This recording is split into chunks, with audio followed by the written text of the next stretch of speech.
Tani, nuk po kuptojmë më se çfarë është e drejta dhe çfarë është e gabuara. Çfarë është normale dhe çfarë nuk është normale në një vend demokratik. Tani, kam këtu listën e emrave të politikanëve dhe zyrtarëve të lartë që janë në hetim ose të pandehur ose në burg, në arrest shtëpie dhe prap vazhdojnë dhe mbajnë detyrën. Tani, Belinda Balluku, e dini, po më nçmos, kjo të qëndrojnë detyrë. Është akoma, de facto, Belinda Balluku është në detyrë, vazhdojnë e bën punën. Po kjo s'është gjë fare. Tani, se nuk di nga ta filloj, Berberi e dini. Berberi është në burg, se Berberi filloi gjithçka. Ky zotëria këtu është Gentian Gjyli. Do thosh ai është drejtori i RSH-s, por është drejtori i RSH-s. Zotëria është drejtori i RSH-s në detyrë. E dini ku është tani që flasim? Është në shtëpi. Nuk del dot nga shtëpia. Është në arrest shtëpie. Nuk mund të dalë nga shtëpia. Ky zotëria këtu vazhdon e bën tendera prej 100 miliona euro. Ky është varsi direkt i Belinda Ballukut. Po ky është një. Kemi tjetrin. Ky është Erald Elezi. Ky është drejtori, prapë edhe ky, nuk është ish drejtori siç duhet ishte. Ky është drejtori aktual i Keshit, të nderuar deputet të majorancës. Vëmendje. Është drejtori aktual i Keshit, është në arrest shtëpie. Në arrest shtëpie. Në arrest shtëpie. Nuk ju bën përshtypje. Ky vazhdon, ta them unë çfarë më përshtypje, ta them unë çfarë. E çfarë më përshtypje, ty s'të bën përshtypje, po ta them unë çfarë të përshtypje. Unë dua nga ju, ta them unë çfarë dua nga ju, ta them unë çfarë dua nga ju. Unë dua nga ju që të keni pak dinjitet dhe të thoni, ore, ju vërtet se unë nuk jam nga ata që mendoj që të gjithë socialistët janë të këqinj dhe të gjithë të djathët janë të mirë. Nuk e mendoj unë këtë, nuk jam të çmendur. Dakord? Po unë mendoj që ti zotëri që e zgjedhur me votat e socialistëve, ku 99% prej tyre nuk merr asnjë kokër leku nga parat e Belinda Ballukut, të ngrihesh, dakord, dhe të thuash, ore, një sekondë se s'mund të vazhdojmë në këtë mënyrë. Se janë 100 miliona euro që po vidhen. U kapën të paktën minimalisht largoheni. Pastaj bëni dhe mbledhje brenda Partisë Socialiste, gjeni dhe përgjegjësit politik, por minimalisht të keni dinjitetin dhe të ngriheni të flisni për njerëzit. Sepse ata që nuk kanë ilaçe nëpër spitale, nuk janë vetëm të djathtë, nuk janë vetëm opozitar, janë edhe socialistë. Dakord? Dhe ju po lejoni që drejtorat që janë kapur duke vjedhur, që janë të pandehur, që janë në shtëpi, në arrest shtëpie vazhdojnë të vjedhin dhe nuk thoni asnjë gjysmë fjale. Këtë presun për jush. Por nese, kjo është e tepërt. Prisni se s'ka mbaruar me kaq. Prisni. Kjo është, prisni. 2 drejtora. Kjo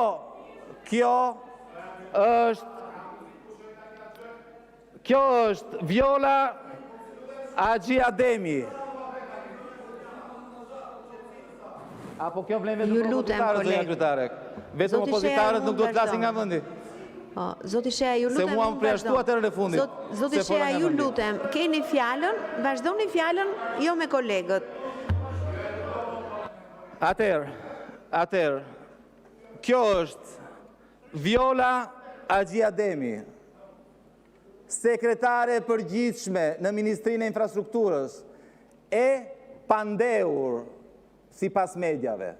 E pandehur, vazhdoni që ndron detyrë. Prisni se ju thoni kaq, jo më kam shumë. Ore të gjithë, janë të gjithë. Keni marr peng ministrit me njerëz të akuzuar të marrë të pandehur për korrupsion. Tjetra, Evis Mamaj, shef e finance, e pandehur, e akuzuar në hetim për korrupsion. Por dje u shtua një tjetër. Këtu arrim dhe dje, se këtë e dini shumë mirë, sepse publiku i gjërë nuk e nje. Por Mirlinda Karçanaj është drejtoresha e Akshit dhe dje kur ju dëgjuat që arritën deri te kjo, të cilës ju askush nuk guxonte t'i përmendte emrin nëpër media, është totalisht e panjohur. Unë do doja të bënim një kërkim në Google dhe shikonim nëse në ndonjë media është përmendur ndonjëherë emri i kësaj, vetëm mund të jetë përmendur vetëm për ta lavdëruar. Kjo është njeriu më i pushtetshëm pas Edi Ramës dhe ju ra pika dje kur pat që zonja ka shkuar në SPAK e shoqëruar nga avokatja me shumë gjasa, është e pandehur. Dhe kjo vazhdon të qëndrojnë detyrë. Tani këta ishin vetëm drejtuesit e lartë të qeverisë, por ne kemi bashkit. Bashkit janë një tuf të korruptuarish, jo sipas meje, por sipas SPAK-ut. Keni krye të korruptuarin, kryetarin e kryetarës së bashkisë ka pothuajse një vit në burg, vazhdon të qëndrojë në detyrë. Pse? Sepse nuk shkulen nga karrigja. Nuk shkulen. Pavarësisht se i kanë marrë, i kanë tregj zvarr, i kanë çuar në burg, nuk shkulen nga karriga për çamet. Duan të vazhdojnë të vjedhin. Ky është Erion Veliaj, e njihni mirë. Tjetri, Erion Isaj, kryetar bashkie Kolonjë. Janë pafund, është Benet Beçi, Eriselda Stefa, janë pa fund, janë me dhjetra. Tani ju do thoni, pse njerëz qytetarëve duhet të interesojë, se prandaj po thosha në fillim, për ju ky është normalitet. Tani pse? Dhe pse unë pres nga ju që të ngrini zërin? Kuptohet është retorike ose nuk pres asgjë në fakt, është thjesht. Tani kjo është kresa dhe tani ta kuptoni. Kjo është kresa e Belinda Ballukut, me që kemi dhe ministrin e financave këtu, të japi një shpjegim se kjo është një çështje tjetër për cilën nuk flitet nëpër media. Kjo është kresa e Belinda Ballukut, e cila i kërkon Ministrisë së Financave që të ndaloj vjeljen e një gjobe prej 120 milionë euro nga bankers i ka shtetit shqiptar 120 milionë euro prej vitesh, janë marrë vendimet deri në gjykatën kushtetuese dhe parat vazhdojnë të qëndrojnë në arkën e bankers dhe jo të shtetit shqiptar. Tani pse po e them këtë? Sepse kjo sigurisht rëndon pozitën e Belinda Ballukut, por nuk është vetëm kjo. Sepse duhet të shpjegoj qytetarëve shqiptar që korrupsioni vret. Korrupsioni ka pasoja të rënda mbi ata dhe prandaj ne ju nuk lodheni duke vjedhur. Por ne nuk do të lodhemi duke denoncuar vjedhjet tuaja. Sepse nëse do ishin marrë 120 milionë euro nga arkat e bankers dhe do ishin në arkat e shtetit shqiptar, Edi Rama nuk do kishte justifikimin të thoshte s'kemi para për ilaçet e onkologjikut, kaq kemi. Nuk do mburej me 15 milionë euro. Kemi shtuar buxhetin për 15 milionë euro për onkologjikun, thot. Po pse 15 dhe jo 50? Sepse as 15 nuk mjaftojnë. Kemi 120 milionë euro dhe me që është ministri i financave këtu, të na shpjegoj, ore këto 120 milionë euro janë vjel apo nuk janë vjel? Një. E dyta, ligji për faljen e gjobave, zoti ministër, mos vallë është për të shpëtuar këto 120 milionë euro, për t'ia falur bankers dhe për t'i ndarë ato 120 milionë euro me pronarët e bankers, që me qëra fjala nuk dihet se kush janë. Ne dim që janë kinezë, po është një kompani offshore dhe aty dhe pronarët e vërtet nuk dihet se kush janë, nuk dihet nëse ka dhe shqiptar aty në mes. Kështu që një pyetje, ky ligji për faljen e gjobave ka lidhje me këto 120 milionë euro? E para, janë vjel? Po, jo. Në qa faze është? E dyta, falja e gjobave, ligji që ne do na keni sjellë këtu në parlament që të votojmë. Do i fali këto 120 milionë euro, s'do t'i fali fare, do fali një pjesë, kemi nevojë të sqarojmë. Dhe çështja tjetër dhe po e mbyll. Tauland Balla sot bëri një shfaqje dhe mendoj se me një gjuhë prej viteve 90 mendonte se do ja dilte dhe ç'a bëri?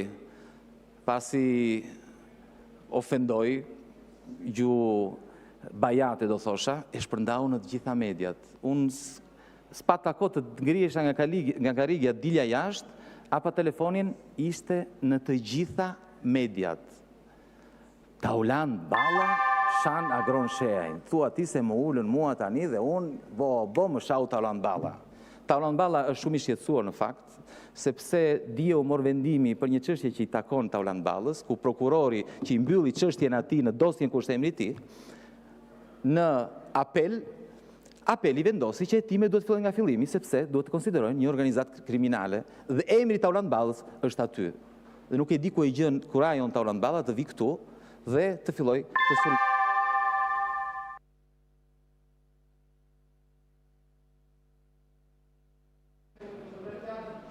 Si ka mundësi që keni tilla reagime e çuditshme, nuk keni mbaruar me emrat, edhe 30 sekonda për deputetin. Shqetësuat jo? Jo, absolutisht. Hape 30 sekonda. Zonja kryetare, automatikisht. më falë, se më përmendët emrat, nuk u mjaftova me emrat. Keni fjalën për 30 sekonda, për 30 sekonda. Zonja kryetare, juve këto emra nuk ju bëjnë përshtypje? Ju u lodhët, u shqetësuat nga pak një përmenda emrat? Kërkuat fjalën 30 sekonda shtesë për të mbaruar fjalën tuaj. Po mbroni të korruptuarit. Nuk keni punë me drejtuesin e seancës. Po si ka mundësi që jeni kaq transformues i gjërave?